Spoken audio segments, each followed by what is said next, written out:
श्री गुरुदेव दत्त. श्रीराम जय राम जय जय राम. जय श्रीकृष्ण.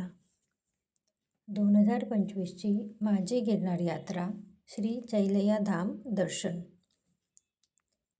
डोळे बंद करून पडलेले असताना शेजारच्या ग्रुपमधून उद्या लवकर उठा बरं, आपल्याला परिक्रमेला जायचे आहे असे शब्द ऐकू आले. म्हणजे परिक्रमा करण्यासाठी सरकारने परवानगी दिली की काय? मी खाडकन डोळे उघडले आणि लगेच उठून शेजारच्या ग्रुपमध्ये चौकशी केली. त्यांनी सांगितले की पायी परिक्रमेला बंदीच आहे, पण रस्त्याने गाडीने सुद्धा परिक्रमा करता येते. मी तर हे पहिल्यांदाच ऐकत होते.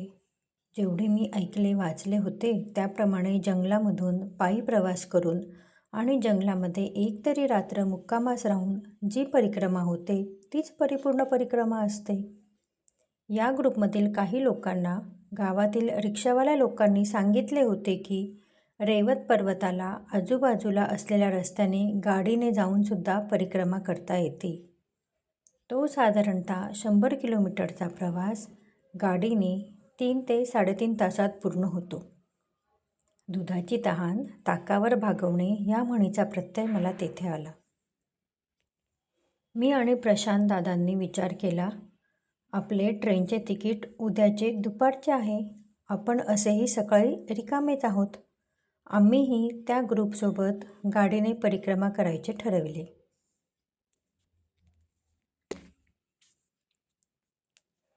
दुसऱ्या दिवशी सकाळी 6 वाजताच आम्हीसुद्धा त्या ग्रुपसोबत गाडीने परिक्रमेसाठी निघालो. पावसाची झिमझिम चालूच होती. सुरुवातीला रिक्षावाला पर्वताच्या दिशेने बोट करून हा रेवत पर्वताचा अमका भाग आहे, तमका भाग आहे असे कच्छ गुजराती आणि तोडके मोडके हिंदी मिक्स करून माहिती देत होता. पर्वताच्या अगदी जवळून जो रस्ता जातो तेथे आम्हाला मोर दिसले. गुजरातमध्ये असेही मोर खूप दिसतातच म्हणा. नंतर असे वाटले की आपण डोंगराच्या फार लांब गेलो आहोत. अर्थात 36 किलोमीटरची जंगलातील परिक्रमा 100 किलोमीटर रस्त्याने होत होती ना. खरे तर ती परिक्रमा नव्हतीच. रेवती पर्वताच्या आजूबाजूच्या गावांमधून जाणारा मार्ग पकडून एक पूर्ण गोल फिरून येणे म्हणजे गाडीने केलेली परिक्रमा सांगितले जात होते. पण मनाला हे अजिबात पटत नव्हते. परिक्रमेसाठी आलेल्या भाविकांचे आंतरिक ओढ जाणून स्वतःच्या रोजगारासाठी जुनागडच्या रिक्षावाल्यांनी केलेली ही एक युक्तीच होती. पायी परिक्रमेसाठी असलेली मनाची जी ओढ फिलिंग असते ती अजिबात येत नव्हते. आपण एका गावातून दुसऱ्या गावी जात आहोत असेच वाटत होते. परिक्रमेच्या रस्त्यामध्ये असणाऱ्या मंदिरांमध्ये जाऊन आम्ही दर्शन घेत होतो. आम्ही राम, सीता आणि राधाकृष्ण मंदिरात जाऊन दर्शन घेतले. मी प्रथमच राम, सीता, लक्ष्मण आणि राधाकृष्ण यांचे एकत्र मंदिर बघत होते. सकाळच्या प्रसन्न वातावरणामध्ये दर्शन घेऊन खूप प्रसन्न वाटत होते. त्या मंदिराच्या शेजारीच कोपेश्वर महादेवाचे मंदिर आहे. तेथे ताज्या जांभळ्या रंगाच्या टपोऱ्या गोकर्णाच्या फुलांची आणि गावठी गुलाबी रंगाच्या गुलाबाच्या फुलांची केलेली सुंदर सजावट मनाला खूपच भावून गेली.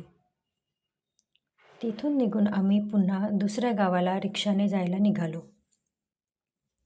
रस्ते पावसामुळे खूपच खराब झाले होते. ठिकठिकाणी खड्डे पडले होते. रिक्षावाला कितीही खड्डे वाचवण्याचा प्रयत्न करत असला तरीसुद्धा रिक्षा खड्ड्यांमधूनच जात होती. असो. आम्ही बिलखा गावात असलेल्या श्री चैलय्या धाम मंदिरात गेलो. तेथे नेहमी अन्नदान चालूच असते. त्या मंदिराची कथा खूप सुंदर आहे. खूप वर्षांपासून पिढ्यानपिढ्या चालत आलेली प्रथा म्हणजे रोज आपल्या गावात अतिथींना त्यांच्या इच्छेनुसार भोजन देऊन नंतरच आपण स्वतः भोजन ग्रहण करणे, याचे तंतोतंत पालन सात्विक भावनेने तेथील गावप्रमुख दाम्पत्य करत असतात. श्रीकृष्णाने त्यांची परीक्षा घेण्याचे ठरविले. तेथे खूप दिवस पाऊस पडला व त्यामुळे कोणी अतिथी तेथे फिरकलेच नाहीत. त्यामुळे ते गावप्रमुख दाम्पत्य उपाशी होते. नंतर जो अतिथी आला त्याला अन्न दिले असता त्यांनी सांगितले, मी फक्त मांस भक्षण करतो. प्राणी मांसापासून बनवलेले अन्न दिले असता त्यांनी सांगितले, मी यजमानांच्या स्वपुत्राचा मांस ग्रहण करतो. आपल्याकडून काहीतरी खूप घोर पाप झाल्याचाच परिणाम आहे व ही सत्वपरीक्षा आहे असे समजून त्या यजमान जोडीने स्वतःचा पुत्र चैलेय यास जड अंतकरणाने आवाज दिला. त्याचे शिर धडापासून वेगळे करून शिर जतन करून ठेवण्याच्या उद्देशाने बाजूला ठेवले व धडापासून अन्न तयार केले आणि ते अतिथीला दिले. ते अन्न अतिथीला दिले असता ते चिडले. ते म्हणाले, मला तुम्ही मलमूत्राचा भाग दिला आहे. मी तुमच्या पुत्राच्या डोक्याच्या भागापासून बनवलेले अन्न ग्रहण करेल, तेही एका अटीवर. शिर लोखंडाचा स्पर्श न करता तोडलेले असावे. किती कठीण प्रसंग असावा त्या दाम्पत्यासमोर. त्या जोडीने दगडाच्या उखळामध्ये स्वपुत्राचे शिर ठेचले आणि अन्न तयार करून अतिथीला जेवण दिले. थांबा, अजून परीक्षा संपलेली नाही आहे. ते भोजन दिल्याने अतिथीने सांगितले की मी जो सपुत्रिक आहे त्यांच्याच घरातले अन्न ग्रहण करतो. हे ऐकून यजमान गृहस्थ मूर्छित झाले. त्यांच्या अर्धांगिनीने बळ एकवटून अतिथींना सांगितले, अतिथी महोदय, तुम्ही हे अन्न ग्रहण करू शकता कारण मी गर्भवती आहे. अतिथीने विचारले, मी कशावरून समजायचे की तू गर्भवती आहेस? त्यावेळेस त्या पत्नीने चाकू घेऊन स्वतःचे पोट फाडण्याचा प्रयत्न केला.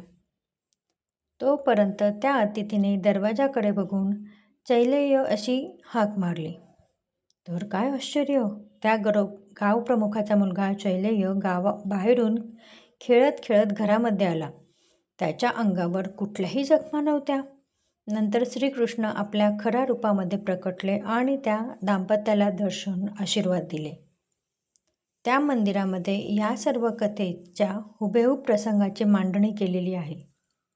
खरंच देवांच्या मनाचा ठाव कोणालाही कळत नाही. असो, तिथून आम्ही पुन्हा पुढच्या परिक्रमेच्या रस्त्याला लागलो. मंडळी, परतीचा प्रवास अजून बाकी आहे बरं का. भेटूया पुढच्या गुरुवारी. श्री गुरुदेव दत्त.